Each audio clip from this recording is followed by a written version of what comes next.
सतनाम सत साहब। आज 14 अप्रैल के दिन हम बाबा साहेब डॉक्टर भीमराव अम्बेडकर जी की जयंती मनाते हैं।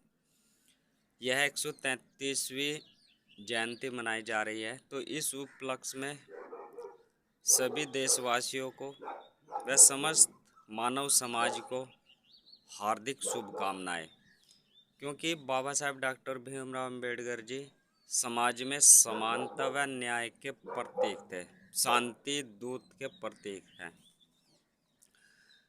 तो डॉक्टर भीमराव अम्बेडकर जी एक गृहस्थ सूंट बूंट वाले आधुनिक युग के महान संत, एक महापुरुष, एक अवतार थे। आज से पहले के ज़माने में एक अवधारणा थी कि यदि कोई खास तरह के खास रंग के वस्त्र पहनेगा तो वही महान संत होगा। लेकिन महान संत होने के पीछे जो उनके कार्य होते हैं वह सभी सूट बूट पहनने वाले बाबा साहेब डॉक्टर भीमराव अम्बेडकर जी के जीवन में प्रकट हुए हैं। तो हम उन्हें सूट बूट वाले, एक गृहस्थ सूट बूट वाले आधुनिक युग के महान संत, महापुरुष व अवतार कहते हैं। वह थे क्योंकि अवतारों वाले कार्य उनके द्वारा किए गए हैं। ऐसे बहुत से अनगिनत कार्य किए गए हैं जो उनको अवतार की श्रेणी में ला करके खड़ा कर देते हैं। जैसे नंबर 1, शूद्र शोषित समाज का उद्धार किया है, जिसमें उनको जो है समान नागरिकता, सम्मान, सामाजिक, आर्थिक व आध्यात्मिक स्वतंत्रता प्रदान कराई गई है संविधान को लिख करके। नंबर 2, औरतों का भी उद्धार किया है, जो मानव समाज का 50% हिस्सा है।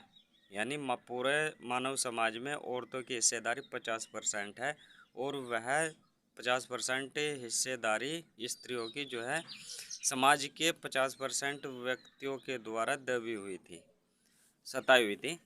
तो उन सभी को पुरुषों के समान अधिकार दिलाए, सम्मान, सामाजिक, आर्थिक व आध्यात्मिक स्वतंत्रता प्रदान की गई, न्याय प्रदान किया गया, समानता का अधिकार वहाँ प्रदान किया गया है।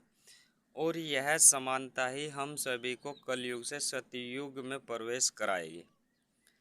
जो कलयुग से सतयुग में प्रवेश का जो एक जोड़ने का कार्य है वह समानता का ही होगा, क्योंकि सतयुग में सभी स्त्री पुरुष व जातियों में बटे हुए लोग नहीं होंगे। स्त्री पुरुष का वहाँ कोई भेदभाव नहीं होगा, सब में समानता का भाव सतयुग में होता है।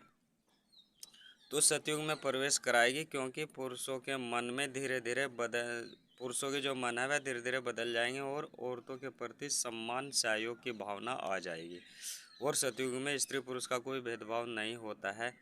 यह उद्धार वाला कार्य उनको जो है अवतार की श्रेणी में लाकर खड़ा कर देता है। नंबर 3, जैसे अन्य संत, महापुरुष, अवतार, पैगंबर निस्वार्थ भाव से सामाजिक सेवा करते हैं, समाज के व्यक्तियों का उद्धार करते हैं, तो निस्वार्थ भावना से बिना पक्षपात के संविधान का गठन करके सभी को समान अधिकार व न्याय दिलाने का कार्य बाबा साहेब डॉक्टर भीमराव अम्बेडकर जी के द्वारा किया गया। आप एक बार विचार करके सोचिए, अगर संविधान बनाने का कार्य हिंदू जाति का कोई अन्य व्यक्ति करता या लिखता तो मुस्लिमों और शूद्रों को समान अधिकार नहीं दिला सकता था। और अगर किसी मुस्लिम को संविधान लिखने का मौका दिया जाता तो वह भी हिंदुओं के प्रति भेदभाव वहाँ पर नज़र आता है। तो एक निस्वार्थ भाव, सेवा भाव सभी के प्रति, चाहे वो किसी भी जाति से, बंधन, जन्म से है या वर्ण से है, यानी कहीं से भी है, सभी के प्रति उनका जो नज़रिया था वह समानता का और निस्वार्थ भाव सेवा का था। तब बाबा साहेब डॉक्टर भीमराव अम्बेडकर जी ने समानता, भाईचारा कायम किया और अपने कार्यों को निस्वार्थ और मोह माया से रहित होकर सभी वर्गों को समान अधिकार व न्याय दिलाया है। यह कार्य उनको एक महान संत की श्रेणी में लाकर खड़ा कर देता है, अवतार की श्रेणी में लाकर खड़ा कर देता है, पैगंबर की श्रेणी में लाकर खड़ा कर देता है। नंबर 4, उनके जीवन के प्रत्येक पड़ाव के हर पलों क्षणों में पंचशील यानी जो धर्म के जो संत व महापुरुष अवतार जो एक धार्मिक प्रक्रिया को अपनाते हैं, एक शील सद्गुणों को अपनाते हैं, एक इस्लाम धर्म में भी जो एक यानी ईमान वाली व्यवस्था होती है उसको अपनाते हैं। ऐसे ही ईसाई धर्म में होता है कि वह 10 आज्ञाएं अपनाते हैं। यानी जो एक धर्म का मूल सिद्धांत होता है वह उनके प्रत्येक कार्यों में नज़र आता है। तो प्रत्येक पड़ाव में यानी जीवन के प्रत्येक पड़ाव पर हल पर क्षणों में पंचशील सद्गुणों का अवतरण हुआ है। वह संयम, क्षमा, संतोष, विवेक और विनम्रता वाले गुणों से संपन्न थे। यह कार्य भी उनको महान संतों व अवतारों की श्रेणी में लाकर खड़ा कर देता है। नंबर 5, उन्होंने समाज में शिक्षा व शांति का प्रचार प्रसार किया व संदेश दिया है। उन्होंने किसी से लड़ाई करने को नहीं कहा है, बल्कि जो आपसे लड़ाई करने आया है, यानी उन्होंने कहा है कि संघर्ष करें। तो जो आपसे लड़ने आया है उसके साथ आप अपने जीवन को बचाने के लिए संघर्ष कर सकते हैं, आत्मरक्षा के लिए संघर्ष कर सकते हैं, न कि आप स्वयं किसी का दमन करें। पहल आपको नहीं करनी है, यह उन्होंने सिखाया है। बल्कि जो आपसे लड़ाई करने आया है उससे बचने के लिए आपको पर्याप्त संघर्ष करना चाहिए। यह बाबा साहेब डॉक्टर भीमराव अम्बेडकर जी ने सभी को सिखाया है। पीछे धूम दिखाकर नहीं भागना है। उन्होंने शांति का संदेश दिया है। यह कार्य भी उनको एक महान संत व अवतार व पैगंबरों की श्रेणी में लाकर खड़ा कर देता है। नंबर 6, उनकी संत अवतार वाली विचारधारा जो ध्यान, योग, साधना, विपश्यना मार्ग है। यानी आज जो संतों व अवतारों व पैगंबरों के द्वारा अपनाई जाती है, धर्म के मार्ग को जो अपनाया जाता है वह मन को एकाग्र करने वाली विधि होती है, जिसको ध्यान, योग, साधना कहते हैं। यही विधि का प्रचार प्रसार वह अपने दैनिक जीवन में बाबा साहेब डॉक्टर भीमराव अम्बेडकर जी ने भी अपनाया था।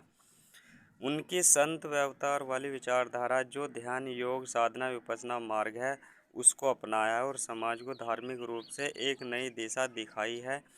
उन्होंने कहा है कि हम किसी भी शरीरधारी को ईश्वर तुल्य नहीं पूजेंगे। उन्होंने अपनी प्रतिज्ञा में कहा है कि हम किसी भी शरीरधारी को ईश्वर नहीं मानेंगे। यही संतों की पहचान होती है, क्योंकि जो संत होते हैं वह एक निराकार स्वरूप जो ऊर्जा है अपने ही शरीर के अंदर उसका आत्म साक्षात्कार करते हैं। वह किसी मूर्ति की व शरीरधारी की पूजा नहीं करते हैं, क्योंकि वह मोह और माया में नहीं पड़ते हैं, जो संत व अवतार श्रेणी के साधक होते हैं।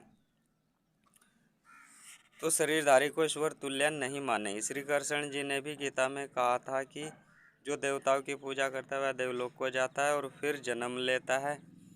देवता वह होते हैं जिन्होंने आज से पहले शरीर धारण किया था। वही बात डॉक्टर भीमराव अम्बेडकर जी ने भी कही है। इसलिए भाषा का अलग है, इसलिए बाबा साहेब डॉक्टर भीमराव अम्बेडकर जी ने भी अपनी प्रतिज्ञा में कहा है कि हम ब्रह्मा, विष्णु, महेश, राम, कृष्ण को ईश्वर तुल्य पूजा नहीं करेंगे, क्योंकि इन्होंने भी आज से पूर्व कालों में शरीर धारण किया है। क्योंकि उपरोक्त सभी महापुरुषों ने शरीर धारण किया था और संतों ने भी शरीर या मूर्तियों को ईश्वर समान नहीं माना है, बल्कि ध्यान, योग, साधना को ही अपनाया। चाहे वह हिंदू धर्म के महान संत अवतार हुए हों या मुस्लिम व ईसाई धर्म के महान पैगंबर हुए हों, सभी संतों ने भी व उपरोक्त सभी महापुरुषों ने भी ध्यान, योग ही किया है। उनकी दूरदर्शिता वाले विचार जो पूर्ण रूपेण सत्य हैं के कारण वह महान संत व अवतार की श्रेणी में, पैगंबर की श्रेणी में उनको लाकर खड़ा कर देते हैं। नंबर 7, वसुधैव कुटुंबकम वाली दृष्टि जो एक संत व अवतार की दृष्टि होती है। वसुधैव कुटुंबकम की सभी हमारे अपने भाई हैं, मित्र हैं, दृष्टि उनके संविधान निर्माण कार्य में दिखती है। उन्होंने धर्मनिरपेक्ष शासन की व्यवस्था की है, अर्थात सभी को अपने धर्म के अनुसार धार्मिक व्यवस्था अपनाने की स्वतंत्रता दी है। यह संपूर्ण संसार हमारा घर है। वसुधैव कुटुंबकम शिव कण कण में है अल्लाह सर्वाधार है। इस आधार को माना है। इस आधार को एक गहन समाधि में पहुंचा हुआ संत ही अपना सकता है। यानी ध्यान योग करने के बाद जो गहन समाधि लगती है उसमें ही शिव कण कण में नजर आता है। अल्लाह सर्वाधार है, यानी अल्लाह सभी जीव जंतु प्राणियों का आधार है। ऐसा तभी नजर आता है जब कोई साधक ध्यान योग की अंतिम अवस्था में पहुंच जाता है, ज्ञान समाधि में पहुंच जाता है। तो यह भी डॉक्टर बाबा साहेब डॉक्टर भीमराव अम्बेडकर जी को अवतार व संत पैगंबरों की श्रेणी में लाकर खड़ा कर देता है।